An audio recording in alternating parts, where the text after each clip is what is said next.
بینەرانی بەڕێز شەوتان باش خۆشحاڵم جارێکی کاتمەوە خزمەتان بۆ پێشکردنی بەرنامەیەکی نوێی شیکار.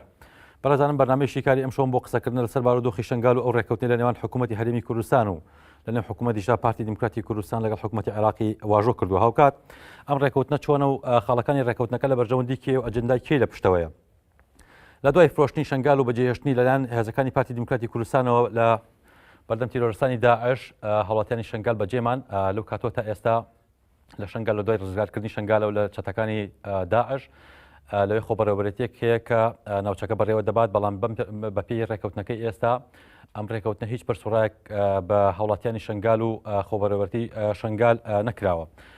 هاوکات ئەندامێکی سەرکردایەتیەکێتی نیشتمانی کوردستان ئاماژەی بۆدا کە ئەم ڕێکەوتنە لە نێوان پارتی دیموکراتی کوردستان و حکوومەتی عێراقدا واژۆ کراوە بە تەسلیمکردنی شنگال و ئەو ناوچەیە بە حکوومەتی عێراق و ئێمە وەکو یەکێتی نیشتمانی کوردستان هیچ ئاگاداری ئەم ڕێکەوتنە نین و مەبەستی سەرەکی لە ڕێکەوتنەکەی لەگەڵ حکوومەتی عێراق تەنها وەدەرنانی لایەنگرانی پەکەکەیە لەو ناوچەیە کە پارتی دیموکراتی کوردستان پێی هەستاوە. هۆکاری بەشداری پێنەکردنی شنگالەکان لە ڕێکەوتنەکان بۆچی دەگەڕێتەوە و ئەمە ئەجەندای کێی لە پشتەوەیە. چاودێرێکی سیاسی پێی وایە خۆی بۆ خۆی یەکگرتنەوەی دید و بۆچوونی هەریەک لە ئەمریکا و تورکیا و پارتی دیموکراتی کوردستان و هاوکات لەگەڵ جەبهەی تورکمانی عێراقی لەگەڵ عێراقدا لەسەر یەک بابەت و لەسەر ناوچەی شنگال بە تایبەت خۆی بۆ خۆی مەترسێکی گەورەیە لەسەر هەم ئایندەی ناوچەی شنگال بەگشتی بە تایبەتی ببورن و هەروەها ناوچە جەناکەکان بەگشتی بەو پێی کە دواتر ئەگەر قسێک هەبێ یا کۆبوونەوەی کەبێ یان ڕێکەوتنێک کەبێ لەسەر ناوچە جێناکۆکەکان ئەمە خاڵی سەرەتایە بۆ تەسلیمکردنی ئەو ناوچانە. لەگەڵ هەموو ئەمانەدا هاوڵاتیانی شنگال ئەگەر هاتوو ڕێکەوتنەکەیان ڕەت کردەوە هەروەکو چۆن دوێنێ بینیمان لە ڕێپێوانێکی بەرفراوانی جەماوەریدا کۆی لایەنە سیاسەکانی بەژار لە شنگال و خێڵ و سەرۆک عەشیرەتەکان تەواوی ڕێکەوتنەکان ڕەت کردەوە. ئەم ڕەتکردنەوەی چی دەگەێنێ و چی لە دۆخی شنگال دەگۆڕێت و ئەم ڕەتکردنەوەیە دەتوانێت داهاتووی شنگال چۆن بگۆڕێ. داهاتووی شنگال لەم چوارچێوەیەدا لە نێوان حکوومەتی هەرێمی کوردستان و بەتایبەت پارتی دیموکراتی کوردستان و حکوومەتی عێراقدا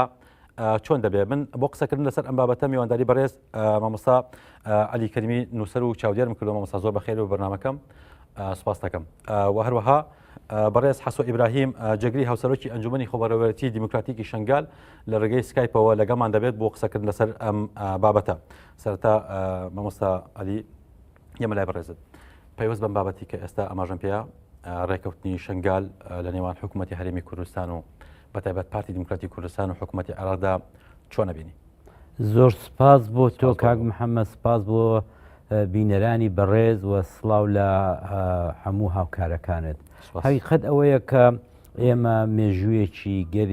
گەلێک تاڵمان لە 100 ساڵی ڕابردوودا لەگەڵ حیفە بڵین پارت، بەڵام بەرحاڵ پارتی یا حیزبی سیاسی وەکو ئامرازێکی مۆدێرن بە بەژنیان براوەوە زۆر خەڵک ئیسفادەی لێ دەکەن دەنا ئەوانەی کە ئەمڕۆکانە لە سەرکردایەتی پارتی دموکراتی کوردستان وەک حیزبێکی مۆدێرن هوێنای خۆیان دەکەن هیچ فەرقێکی نییە لەگەڵ ئەمیرزادەی کوێیتی و ئەمیرزادەی دووبەی و ئەوانە و بەڕێی من لەمێژە ئەو پێشنیارم پێکردوون کە ئەوان باشترە کە خۆیان لە کۆڵ ئەم حیزب و نازانم ڕخشانە و ڕێکخرا و لەق و مخ و ئەوانە بکەنەوە و عیمارەتێک بۆ خۆیان دامەزرێنن و خۆیان لە کۆڵ جیرۆدەی مەسائلی حیزبی سیاسی مۆدێرن و دموکراسی و نازانم سانترالیزم و نازانم ئەو شتانە کە لە لایوان شتی دواکەوتوانەیە و هەمووی لە ژێر فەرمانی تاکە کەسێک یا بنەماڵەیەکدایە. باشترین شت ئەوەیە کە بێن بە ئاشکرا بە میلەتی کورد بڵێن ئێمە هەمان مۆدێلی ئەمیرەکانی خلیج و ئەمیرەکانی سعودیە و ئەمیرەکانی کۆیت و ئەوانین. حقیقەت ئەوەیە کە ئەو سیستمەی ئەو بنەماڵەیە یا ئەم پارتی دموکراتە لە 100 ساڵی ڕابردوودا گەلێک کۆمەڵێک تەجروبەی خراپ ئەزمموی خراپی بۆ میلەتی کورد هێناوە بە دیاری. یەکەمین ئەزممویان کە لە ئەوەی کە ئێمە بزانین و لە بیرمان بێت لە مێژوودا زیاتر لە 75 ساڵ لەوەی پێش دوای ئەوەی کە ئەوان هەڵاوگرمەیەکیان ساز کرد لە دەیەکی بەنێوی بارزان لە زمانی مەلیکی لە ساڵی 42کان لە بیدایەتی چلەکان و لە سەردەمی حربی عالەمی دووەمدا و ئەوە بوو کە بریتانیا دیفاعی لە مەلیکی عێراق کرد و ئەو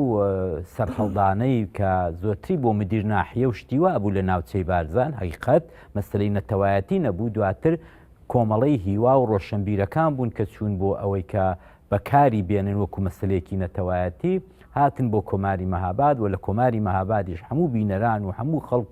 خەڵک دەزانێت کە چۆنیان کۆماری مەهاباد بەجێشت و پشتی قازی محەممەدیان چۆل کرد و قازی کە دیتی پشتی چۆل بووە خۆی تەسلیم کردوانە و هەمووی ئەوە یەکەم تەجروبەیانە و دواتر لە شۆڕشی ئەیلولدا ئەوە مێژوویەکی زۆر دوور و درێژەکە من نامێ وەختی بەرنامەکەی بۆی بگرم کە چۆنیان شۆڕشی ئەیلول ساز کرد و بەدەستی ساواکی شای و لەژێر ئەمری ئیسرائیل و شای ئێرانێدا و دواتر چۆن بە ئەمری یەکدانە پسووکی شای ئاش بەتاڵیان کرد و شاو سەدام حوسێن لە ئەلجەزایر پێک گەیشتن و بەبێەوەی کە ئەم هەموو خەڵکەوە دوکتور مەحموود ئەوە سەرانی ئەو کاتی پارتی لە بیریانەکە هەموودایان کورتکاکە مقاومە دەکەین درێژە بە خەباتەکەمان دەدەین شۆڕشەکە ناکوژینەوە بەڵام مەلا مستەفای باوچیان لە تارانەوە کوتی ئاش بەتاڵ تەواو بوو بۆ ئەخر کاکە چەکمان هەیە پارەمان هەیە چیتی نەیکرد دواتر جەماعەتی کۆمەڵی ڕەنجدەران کۆمەڵی مارکسی لێنینی یا شۆڕشی نوێ یا یەکیتی نیشتیمانی هەر ناوێکی لێ دەنێن هاتن لە 76 شۆڕشی نوێیان ئەعلان کرد ئەو لە واشنگتۆنەوە لە کەرەجەوە گوتی ئەگەر من شۆڕشم پێ نەکرێ تێکی دەدەم ئەوە قسێکی مەشهوری خودی ئەوانە کە کوتی ئەگەر شۆڕشم پێ نەکرێت تێکی دەدەم ئێستاش ئەو مەسلەی شنگارە کاک محەممەد ئەمە دەمەوێت پرسیارێکی گەورە زەخکەمەوە بۆ بینەرانی بەڕێزی جەنابەت ئەویش ئەوەیە ئەگەر شنگار هیچ شک و گومانی نیە ناوچەی جێناکۆک یەکێک لەو ناوچانەیە کە لە مادەی 140دا هاتۆوە دەبێت یەکلا بکرێتەوە کە ئەوە چەند ساڵی بەسەر چوو هێستا یەکلا نەکراوەتەوە بەڵام لە شنگار گەورەتر ناوچەی جێناکۆک کەرکووکە دوو بزا جەلەولایە خانەقینە هەمووی ئەوانە ئەمە خێرە ئەمڕۆکانە حکوومەتی هەرێم بۆتە دمڕاستی ناوچە جێناکۆکەکان و بە تاقی تەنێ بەبێ ئەوەی کە یەکێتی کە بەشێکە لە حکوومەتی تەوافقی ئەوڕێ هەرێمی کوردستان ئەمە قسەم لەسەرەوەی نیە کە حکوومەتی هەرێمی کوردستان بچێت لە بەغدا دابنیشە لەسەر جێناکۆکەکان ناوچە جێناکۆکان قسە بکە بەڵام خێرە ئەتۆ وەک حکوومەتی هەرێمی کوردستان کە حکوومەتێکی تەوافقێ بە بەشداری سێدانە لایەنی گەورە کە گۆڕان و یەکێتیە وەک پارتیە ئەتۆ بە تاقی تەنێ بەبێەوەی کە وەستا خۆت فەرمووت کە یەکێتی بەیانی دەرکردو یا قسەی کردو ئەندامی سەرکردایەتی دڵ ئاگام بەڕێز حاجی مەسیفی ئەندامی سەرکردایەتی یەکێتی نیشتیمانی کوردستانە کە ئاماژەی بۆ داوە ئەمەی کە پارتی کردوێتی تاکلیانە کردوێتی و وەکو یەکێتی کەسێکی کەشم ئەو ڕخێندەوە لە ئەندامی پارلەمانی عێراقا و ئەندامی سەرکردایەتێ بڵێ سەفەرمان قسەی کردووە یەکێتی ئاگای لێنێ ئەوەندەی کە لە دوێنێ شەوێشەوە ئەمن حەولەدەم ئەوەندەی بزانم گۆڕانی ئاگای لێنێ باشە خێرە ئەتۆ بە ئەمری بە تورکیا لەسەر سیاست و بەرژەوەندی ڕاگررتنی بەرژەوەندی تورکیا هەستاوی هاتووی ئەو ڕۆکانە ئەو ئیتفاقیە لەگەڵ دەوڵەتی عێراق ئەو تەبایەک پێڵم کاک محەممەدجان بینەرانیش باش دەزانن دەوڵەتی عێراقێ ئەو دەوڵەتە نییە کە ئەو هێژمۆنیی هەبێت ئەدی 15 ساڵە بۆ هێژمۆنی نییە بۆ نەیتوانیەوە دەسەڵاتێک لەو ناوچانە بەڕاتەگرم بۆ پێی کە مەمەساعلی جیاواز ئەگەر قسێک هەبێت لە سەقسەکانی کاک حەسۆ ئەمێ ئەو بزانم هەر وەکو پێشتر ئاماژەم پێدا دوو لایەن ئەم ڕێکەوتیان هەیە کە هیچ لایەنێکیان لە ئەرزی واقعدا دەسەڵاتدارین لە شنگال و دەسەڵاتی ئەویان نییە بتوان لە شنگال کارێکی لەو چەشنە بکەن یان ئەوەی کە ئەوان مەبەستیانە بیکەن بە نمونە ئەوە دەرنانی لایەنگرانی پەکەکە وەکو خۆیان ئاماژەی پێەکەن هەروەکو چۆن ئێستا بەڕێز کاک حەسۆ ئاماژەی بۆدا کە ئەوەی کە ئێستا لەوێ هەیە پەکەکە نیەوە چەند هێزێکی جیاواز لە پەکەکەیە پەکەکە لە ساڵی 2010 ئەو ناوچەی بە ڕاگەیەنراوی خۆی بە تەواوی بە ڕسمی بە فەرمی جێهێشتووە کەواتە ئەم ڕێکەوتنە دەچێتە بواری جێبەجێکردن پێت وانییە ئەم ڕێکەوتنە تەنها لە سەوەڕقە بێنێتەوە من بە دڵنیایی پێم وابێ کە هەموو ڕێکەوتنێک ئەوبەتە بارنی ڕێکەوتنی لێنەنێ ئەمە پیلانە موامەرەیەک ئەو موامەرەوە ئەو پیلانەی کە پێرێ بەسەر پێرێ بە بەشداری حکوومەتی بەغدا کە هیچ هێژمۆنیێکی نییە نە لە تەنیا لە هەرێمی کوردستان کە لەگەڵ هەرێمی کوردستان کراوە تەنیا و تەنیا پرسیارێک لەسەر حکوومەتی هەرێمی کوردستان کە لە هەرێمی کوردستاندا هەبێ ئەوەیە کە بتوانن مەعاشەکەی بنێرن دەنا ئەوی دیکەی حقیقەت ئەوەیە کە ئەوان تا ئێستا کودش دوای ئەو هەموو حکوومەت گۆڕینە و ڕووخانی سەددام لە 13 ساڵی ڕابردوودا ئەوان نەیانتوانیەوە مرکزیەتێکی وا دروست بکەن کە ببێتە خاوەنی هێژمۆنی خاوەنی ئیقتدار خاوەنی دەسەڵاتێکی وا کە نەتەنیا کورد تەنانەت شیعەی جنوب تەنانەت نازانم گروپە سەلەفیەکان گروپە تۆریستیەکانی سوننەش حتا حیسابی بۆ بکەن بۆیە ئەمە دەسەڵاتێکی وانێ ئەمڕۆکانە دەسەڵات لێرە لە ئەو ناوچەیە ئەویژەوەیە ئەمریکایە ئەوەی کە دەڵ ئەوەی متحیدەش لێ بۆ ئەویش هەر بە فلسێک مەکڕن ئەوەی کە ئەو ڕۆکانە گرینگە سیاسەتی دەرەوەی ئەمریکایە لەگەڵ تورکیا حقیقەت ئەوەیە کە شخصی ترامپ جیاوازە کاک محەممەد شخصی ترامپ ڕۆژانە بە تویتان 4 دانە ساڵە کە من هیوادارم مانجی دیکە کە هێندەی نەماوە سێ هەفتەی ماوە لە کۆڵمان بێتەوە کابراایە کە هەموو دەزانن کە نە سیاسیە نە دیپلۆماتێکی زۆر بە قووەتە کابراایەکی بیزنسمەنە زۆر باشە لە چۆ بیزنس بوو ئەوە دەکات ئەوی دیکە دەمێنێتەوە تورکیا ئەوەی کە فاکتەری سەرەکیە لەو ناوچانە هەروەکسۆن لە ڕۆژاوا کردی بە زۆرە ملی دەی هەوێ عوسمانیزم زیندوو کاتەوە بە زۆری ویستیەوە ئەویش خۆشبەختانە لەو چەند ڕۆژی ڕابردوودا ئەوە دەبینین کە یەکێکو داود ئوغڵو کە پایەیەکی ئەساسی حیزبەکەی ئۆردۆغانی بوو لێی جیابۆتەوە حیزبی ئایندەی دروست کردووە لە مێرسین چۆنی قسە کردووە بۆیە ئەمن پێم وابێ کە ئەم وەکو خۆت جەنابەت فەرمووت ئەم پیلانە هەر پیلانێکە و بۆ ڕازیکردنی مەقتەعی تورکیا لە پرسیارەکە ئەوەیە تا چەند پیلانەکە سەرەگرێ و تا چەند ئەم پیلانە بۆ پارتی مەیسەرە بێت بۆ پێیکە هەم هاوڵاتانی شنگال نایشارنەوە وەکو بەرز حەسۆی ئاماژەی پێدا ئەوە هەم پیلانە هەم فرۆشتنێکی جارێکی کەی ناوچەکانی شنگالە من ئەمە ئەبەسمەوە بە ناوچە جەناکۆکەکان بەگشتی ئەم پیلانە تا چەند مەترسی ئەخاتە سەر ناوچە جەناکۆکەکان بەگشتی و بەتایبەت کەرکووک بۆ پێیکە تورکیا بە بەردەوام قسە لەسەر ئەم بابەتە حقیقەتێکە کە پارتی دیسان بۆ جارێکی دیکە لەو مۆزوعیدا بابینەران ئەوانەی کە بە نێوی نوخبە و ڕۆشنبیری پارتی ڕۆژانە چاوی خەڵک دەردێنن و مزایدە دەکەن بۆ لایک و بۆچی و بۆ ئەندام پارلەمانی و بۆچی یا ئەو ئەندام پارلەمانە کاڵپامانەی کە ئەو نردوێتی پارلەمان و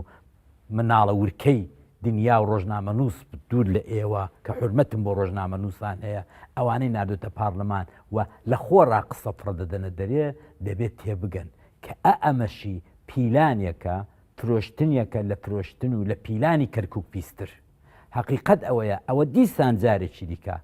سیاسەتی بنەماڵی بارزانی خیانەتێکی گەورەی بە ناوچەدا بڕاوەکان کرد هەر وەک چۆن لە 2007 لە 2005 کە مامزەلال مابوو و خەریک بوو مادەی 140 بگاتە ترۆپچی خۆی و بگاتە جێگای حەلبوون و ئەوان باش دەیانزانی ئەگەر کەرکووک بکەوێتە سەر هەرێمی کوردستان بەلانی کەمەوە دەبێ مەجموعەیەک باڵانسی هەزەگۆڕێ کورسی بدەیە لە پارلەمان و هەموو دەزانن کە کەرکووک باڵانسی هێزی دەگۆڕی و ئەوەی کە لە نێوان یەکێتی و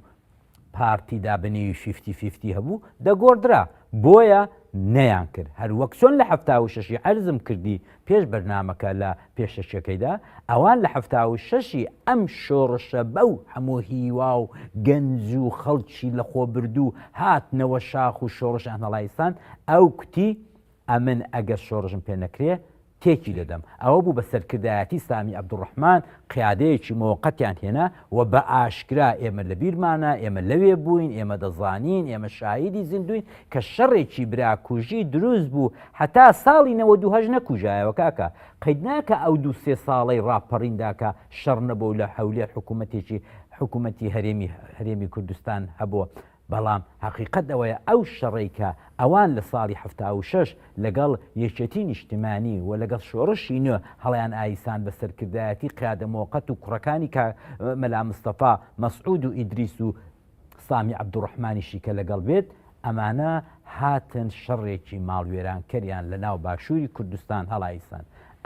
ئەم سیاسەتە ئەم مێژوویە دەبێت تاچی گەلی کورد هاوڵاتیانی من و تۆ لە بیریان بێت ینی ئەمن ماندوو دەبم ئەخ چەند جار ئەو مێژۆ زۆر ڕاحەتە بڕۆن بیخێننەوە بڕۆن سەیریکەن لە ڤیدۆکان لە یوتوب لە گوگڵ بڕۆن سیرکەن ئەمە جاری یەکەمی نییە ئەمە دیستانەکانە خیانەتێکی گەورەیە بە هەموو ناوچە دابراوەکانی کوردستان چونکە کێشەی ناوچە دابراوەکان پێرێ بە ئیتفاقێکی دووسێ دانە کارمەندی خوارەوەی حکوومەتی هەرێم و حکوومەتی بەغدا لە باتی وەی کە تۆپ هەرە سەرکردە گەورەکان وەکو زەمانی مامجەلالی کە لەگەڵ جەعفەری و مالیکی دادەنیشتن لەسەر کێشەیەکی کوردی ئەوان چون لە بەغدا لە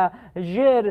لە ژوورە تاریکەکاندا هاتنە دەرێ ئیتفاقەیەکی 6 مادەیان دەرکردووە کە هەمووی نیشانەی ئەوەیە کە چۆن خۆیان لە دەوڵەتی تورکیا ڕازی بکەن ئەوە بۆ دەوڵەتی تورکیا کراوە و بۆیە دڵنیاتان دەکەم ئەو ئیتفاقیە هەر وەکو ئێستا باسی دەکەین لەسەر مێز دەمێنێتەوە و ئەوەی کە کاک حەسۆکتی زۆر دڵی منی خۆش کرد کە ئەو ئیرادەیە کە ئەمڕۆ لە شەنگار هەیە هیوادارم هاوڵاتیانی شەنگاریم لە بیریان نەچێتەوە کە لە 2014 ئەوان چۆنیان خەڵکی شەنگار بەجێهێش سەرکردەکان و فەرماندە عەسکەریەکانیان چۆن هاتن هەڵاتن و ئەو ڕۆژنامە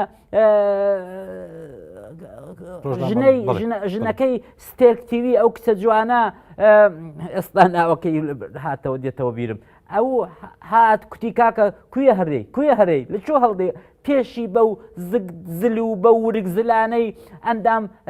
فەرماندە عەسکەریەکان گر خۆ هەموو ڤیدۆکانمان لە بیرە ئەمڕۆکانەش ئەمڕۆ خەڵکی شەنگار دەبێت لە بیری بێت ئەوەی کە خۆی لەسەر شەنگار بە کوژدا ئەوە هەواڵزێکی شەنگاری بوو فەرماندەی پارتی نەبوو فەرماندەیەکی پەکەکەیە بەڵام خەڵکی شەنگار بوو ئەوەی کە خۆی لەسەر شەنگار بە کوژدا و جەنابی مەسعود بارزانی بەبێ پێڵاو بە پێخواسی لە خێمە مەقەڕە خاچی و خۆمانیەکەی دەشت و سەحرایە چولەی میوان بوو ئەوە تێکۆشەرگەبەر بوو کە لەوێک بەداخەوە شەهیدیش بووە ئەوان بوون کە لەسەر شەنگار خۆیان بەکوژدا ئەوەی کە 150,000 شەنگاری و ئیزەدی بە چیای شەنگاردا ڕزگار کرد ئەوە ئەگیت جیڤیان بوو کە ئەویش بەداخەوە شەهید بوو ئەوان بوون کە 150,000 ئیزەدیان لە دەستی گورگەکانی داعش ڕزگار کرد ئەدی کاکە ئەتۆ لە کۆ بووی ئەم هێزی هەشتایی کە شەو ڕۆژ فشەی پێوە دەکەی کە فەقەت و فەقەت بۆ پەنجە ڕاوەشاندن بەکاری دێنیم ئەدی ئەوان لە کۆ بوون ئەتۆ ئایا لە داعشدا شەڕت کرد لە داعش شەڕت نەکرد دیفاع لە شەنگار نەکرد لە کەرکووک ئەم هەڵاوگرمەیەتان ساز کرد 3-4 ساڵە سناریۆیەکی کۆمێدی ڕۆژی پێشتر ئەتۆ بۆ خۆل لە دووکان لەگەڵ سەرانی یەکێتی دانیشتون جەنابی کاک مەلا بەختیار و جەنابی کاک نێچیر خۆماوە دە ڤیدۆکاندا پرێس کۆنفرانستان داوە خۆتان بە خەڵکتان کردوکتۆکە ئێمە لەسەر مەسەلەی کەرکووک بە تەوافق گەیشتوین بەداخەوە وەکو جامە ژەهرەکەمان خواردبێتەوە ئاوە ئێوە خۆتان ڕۆژی پێشتر بریاردەدا بۆ ڕۆژی دوایە کە 16 ئۆکتۆبر بوو ئەو مزایدەیەتان کرد و ئەو بەزمەتان نایەوە و ئەوجار ئەتۆ یەکێتی هێزی هەفتا هەڵاتۆ کاک محەممەد ئەدی هێزی ئەشتا بۆ هەڵات هێزی هەشتا لە چۆ بوو ناکا بڵێن لە پردێ شەرمان کرد کورەکاکە ئەو نمایژانە بۆ خەڵک کەشفە زۆر لە مێژە کەش باشە لە پێشەکەەکە ئەماژەم بۆدا چاودێکی سیاسی ئەڵێ هەر خۆی بۆ خۆی یەگرتنەوەی دید و بۆچوونی ئەمریکا عێراق جەبهەی تورکمانی عێراقی لەگەڵ پارتی دیموکراتی کوردستان لە خاڵێکدا و لەم ڕێکەوتنەدا مایتە سونیگەرانیە و دەبێ هاوڵاتیانی هەرێمی کوردستان بە تەواوی دژی بۆستنەوە چکە نەکراوە و نەبووە لە مێژوودا تورکیا لە دید و بۆچوونی لەگەڵ کوردایەک بگرێتەوە لە خاڵێکدا ئللا مەگەر لەسەر تیاچوونی هاوڵاتیانی هەرێمی کوردستان و خاکەکەی بێ کەواتە بۆ هاوڵاتیانی هەرێمی کوردستان پێش ئەوەی قسە لەسەر هەڵوێستی یەکێتی نیشتمانی کوردستان بکەم دەبێت چۆن لەم ڕێکەوتنە بڕوان دەبێت چۆن هاوکاری شنگالەکان بکەن بۆ ئەوەی ناوچەکان جارێکیکە نەفرۆشرێتەوە بە هەم بە حکوومەتی عێراقیان بە ئەجندای تورکیا دەبێت چی بکەین ئەوەی کە من بە بۆچوونی خۆم و ئەو شناختەی کە لە یەکێتی نیشتیمانیم هەیە و بە تایبەت لەو 3 ساڵی ڕابردوو لە نێو ئەو جوورە موقعیەت و لەناو ئەو جوورە حاڵەتانەدا ئەم پێم وابێ یەکێتی باش دەزانێت کە ئەمە هیچ نییە وەسەر ناگرێت بۆ یەشە خۆش لێ ناکەم دوو ئەندام پارلەمانی قسە دەکەن دوو جێگیری دوو سەرکردایەتی قسە دەکەن و شتەکە دەڵێنەوە ئەوە بەڵام حقیقت ئەوەیە ئەوان باشتر لە ناو سیاسەتە کە حاڵین لە ژێرەوە دەیزانن و لە معلوماتیان هەیە بۆیە ئەوان لی نیگەران نین بۆی کە ئەمە لەسەر عەرزی واقع هەروەکو خۆت هەرگیز جێگە جێگی نابێت یەک لەبەرەوەی کە شنگاریەکان ئەو ئیرادەیەک ئێستا کاک حەسۆکتی ئەوە قبولی ناکەن دوو ئیزەدیەکان خیانەتی ماڵی مەلا مستەفای قەت لەبیر ناکەن تۆ لەبیرتە لە بیدایەتی شەڕی ئەمریکا و عێراق 2003 و ئەوانە براکەی خۆی نرد مەسعود بارزانی بۆ شەڕ ئەوە بۆ شەڕی نەنار بوو شەڕی ئەمریکا دەیکرد شەڕی فانتۆم و ئەستێرەکان بۆ گەل لەبیرتان بێ نازانامەوە لەبیرتان بەڵام برایەکی نرد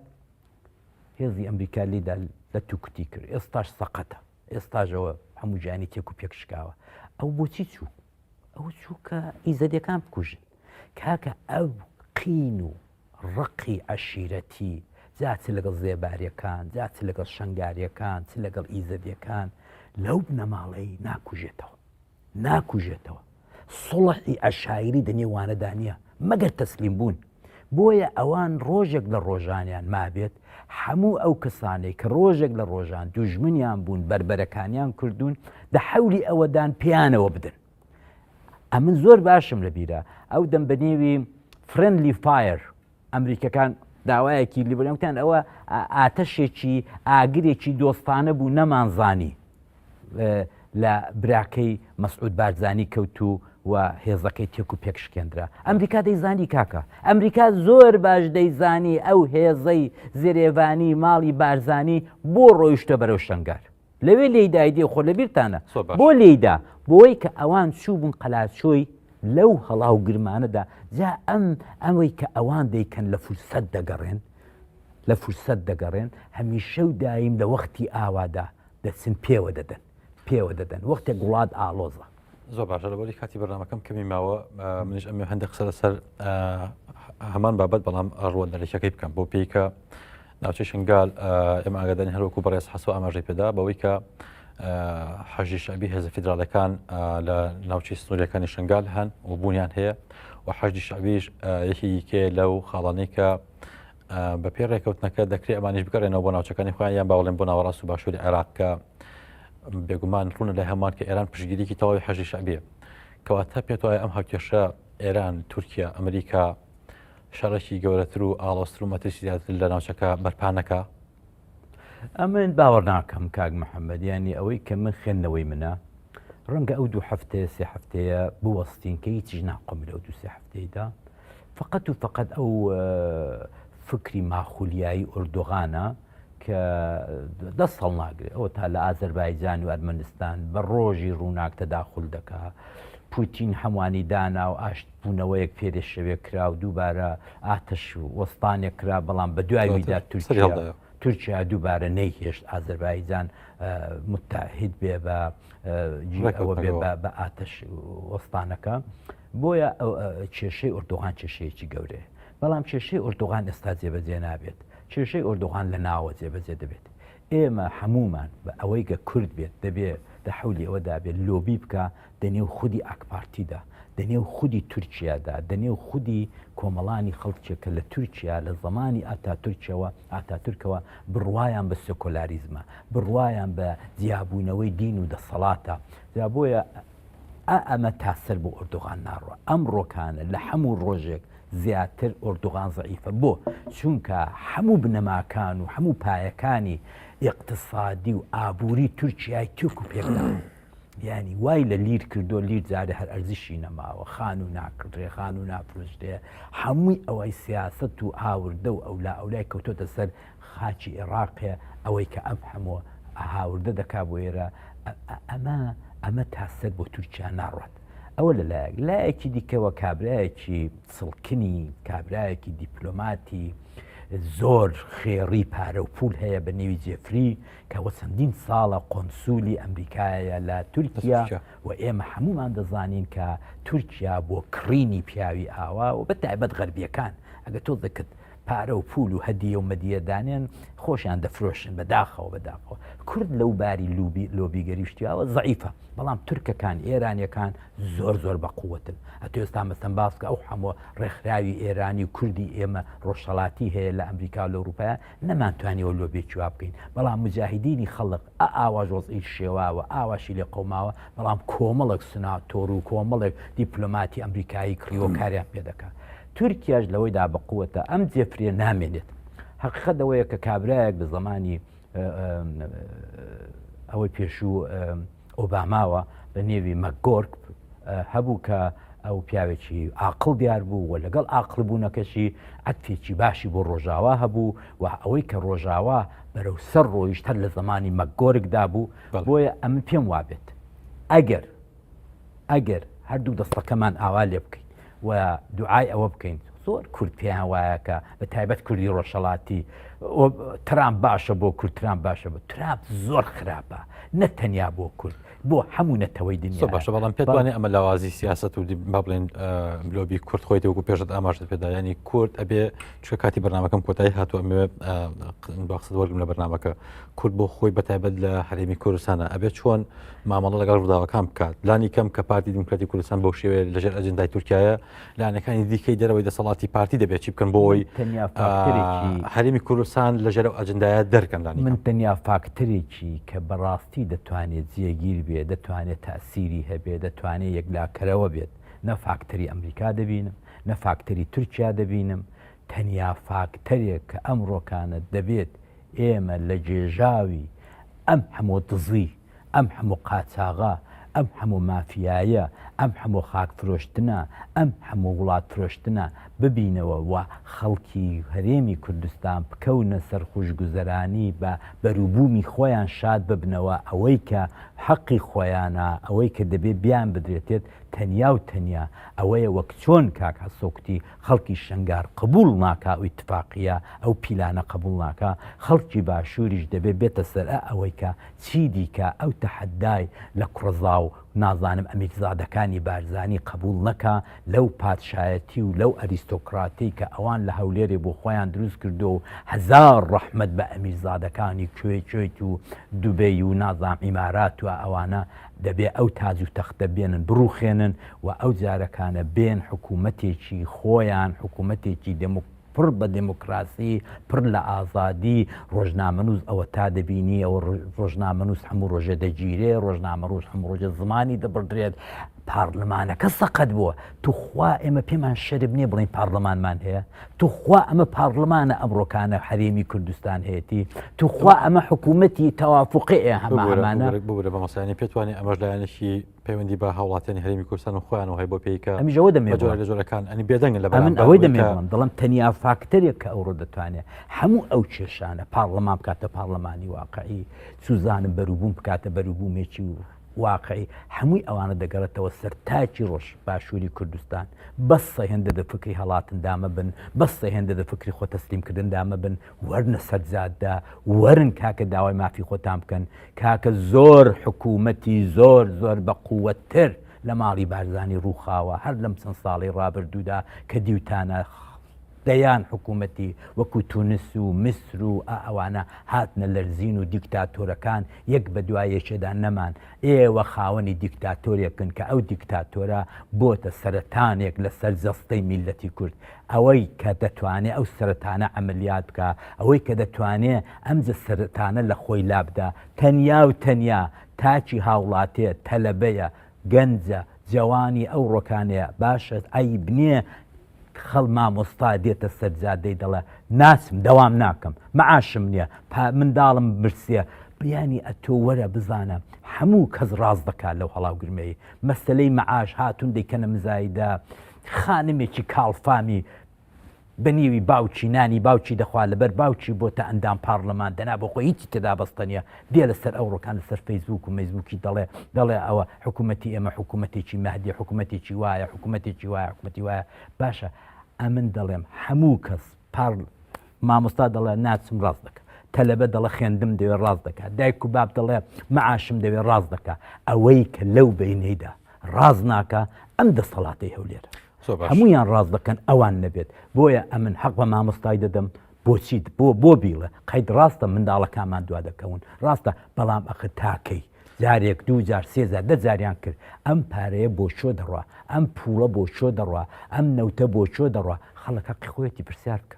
زۆر باشە دو پرسیان بەسەر شنگال دەکەم گەرنتی سەرکەوتنی هاوڵاتیانی شنگال و خۆبەرەبەرەتی دیموکراتیک لە شنگال چییە و چۆن نەبینی ئەبێت چی بکرێت لەوێ؟ ئەمە حقیقەتێکە بە برادرانی پارتی یا بارزانی ئەو فکرە فڕەدەن ئەوەی کە ئەوان پەکەکەن و پەکەکە ئەجێندایەکی دیکەی هەیە و نازانم چی ئەوانەی کە لە شنگار خۆیان بە کوژدا ئەزانی چۆنە خۆ فەلسەفە ئەو کاک حەسۆشتێکی باشی کوت ئەو خۆستەری دموکرات ئەنجوبەنی ناو شارەوانی هەمووی خەڵکی شنگارن باشە تۆ دێی ئەمن بە حکمی وەیکە مێشکم فکرم تەرەفداری ئاپۆیە تەرەفداری پەکەکەیە دێنی ئاو پاڵ بە سینگەوە دەڵی دەڵی بڕ بە تۆ پەکەکەی کرکاکە کەوابێ ئەمیش دەوێت بێمە هەولێرە پاڵ بە هەمووتانەوە بنیام بڵم دەبڕ تۆ تورکی دەبڕ تۆ ئۆردوغانی ئەتۆ ئاک پارتی کاکە خەڵکی شنگارە کە لە شنگارە خەڵکی شنگارە کە هێزی چەکداری بۆ خۆی دروست کردووە خەڵکی کە هێزی نیشتیمانی بۆ خۆی دروست کردووە کە ئەنجومەنی بۆ خۆی دروست کردووە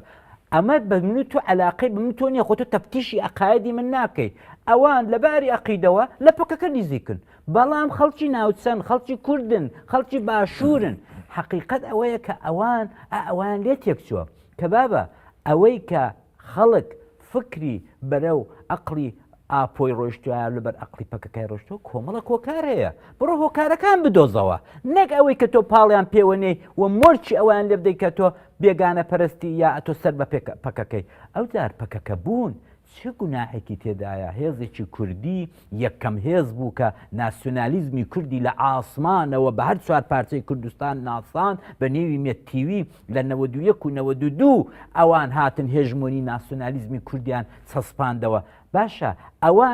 ئەوان باشترن یا حکوومەتی عێراق ئەتۆ دەچی دەڵێ با دەسەڵاتی شنگار بۆ عێراقی بێت بەڵام بۆ شنگاریەکانی تەرەفدار و لایەنگری پەکەکە نەبێت کوڕە کاکە بەکارە ساتە کوڕە کاکەمە عەیبە کوڕە کاکە ئەمە هەر ناچێت دە هیچ چوارچێوەیەکەوە ئەو چۆن بیر دەکاتەوە لەسەر ئاپۆی لەسەر پەکەکەی لەسەر خۆبەڕێوەبەری لەسەر سیستمی خۆبەر ئەدی بێت چاو لە سیستمی خۆبەڕێوەبەری تۆ بکات نەوت دەدزی مامۆستا دەدزی هەموو شتێک دەدزی هەموو شتێک باشە ئەوان هاتوون خاکی دەژین وڵات ئاوەدان دەکەنەوە خزمەتی میلەتەکەی خۆیان دەکەن ئەدی بێن وەکو ئێوە کۆشک و سەرسەرادا برێت کاکە کۆشکەکانی ئێوە فقط لیگزیس و نەوشەکان و دەرعەکانی ئێوە یەک دەوڵەتی پێ دروست دەبێت وڵاتی پێ دروست دەبێت بێن ئەوە بکەن نە ئەوە ناکەن لەسەر ئەرزدادنیشن نان و پەنیرێکی دەخۆن لەگەڵ هاوڵاتیەکەی خۆیان بۆیە ئەوان ئێستا کوونێ تەنیاشتێکی کە پێیانە ئەوان پەکەکەن کاکە پەکەکە نین بیر و باوەڕیان جیاوازە ئەمن دێم لە ماڵە تۆ بە تۆ بڵم ئەتۆ کام شێخ دەپەرستی کام دین دەپەرستی ئەمە ئەوە کو دینی لێ هاتۆ بۆوان ئەمە قەت تەداخل لەوەی ناکەم بەڵام ئەوەی کە ئەمڕۆکانە دەبێت دەسەڵاتی شنگار دەبێت بسپێدرێتەوە بە شنگاریەکان دەبێت بسپێدێتەوە بە خەڵکی خۆجیایی و ئەوە عەیبە هێزێکی کوردی دیسان چۆوە بەغدا لە بەغدا هێزێکێنە تا ئەو کەسانەی کە زۆر باسی 16 ئۆکتۆبر دەکەن هەستمە حەوا ئەو ئەندام پارلەمانانەی کە ئێستاژ وەکو کراسی عوسمانیان لێ کردو 16 ئۆکتۆبر کە ئێستاش لەمان حاڵی نەبوو 16 ئۆکتۆبر چێ دە بڕۆن بەوی بڵێن ئەتۆ دەچی شنگار دەفرۆشی بە تورک و بە بەغدا دێنیەوە هێزی پۆلیسی بەغدا هێزی ئاسایشی بەغدا دێنیەوە بەس بۆ ئەوەی کە پەکەکە دەرکەی ئەوجا لە هەمووی گرنگتر تۆ دوێنێ لە بێچ لە مادەکاندا دەڵێ 2500 کەس تەعین دەکەین بۆ میلیشایەکی دیکە بۆ میلیشیامان کەم بوو دیسان میلیشایەکی دیکە دەڵێ خزمەتگوزاری بۆ شنگار دێنینەوە توخوا عەیب ناکەنێەوە ئێوە زۆرتان خزمەتگوزاری بەغدا و بەسرە و هەرێمی کوردستان کردووە کواک خزمەت گوزاری ئێوە کوا پیاوی خزمەت گوزارین تاکوونیە شنگاری بەستە زمان و وێران و ماڵ وێران و پڕ لە قوربانی و ئەنفال کراو ئەتۆ دەتوانی خزمەتیان بکەی وەڵا زۆرت خزمەتی وڵاتەکەی خۆت کردو زۆرت خزمەتی کەرکووک و سلەیمانی هەولێر کردو نۆبەی شنگاریە زۆر سپاس بۆ بەڕێز عەلی کەریمی نووسەر و چاودێر و هەروەها زۆر سپاس بۆ بەڕێز حەسۆ ئیبراهیم جێگری هاوسەرۆکی ئەنجومەنی خۆبەرەبەرەتی دیموکراتیکی شنگال کە لەم بەرنمەیە بەشدار بوون. دووبارە زۆر سپاس مامۆستا عەلی. بەڵێ بەڕێزان بەم جۆراتمە کۆتایی بەرنمەی شیکاری ئەم شەومان تا بەرنمەی شیکاری هەفتەی ئایندا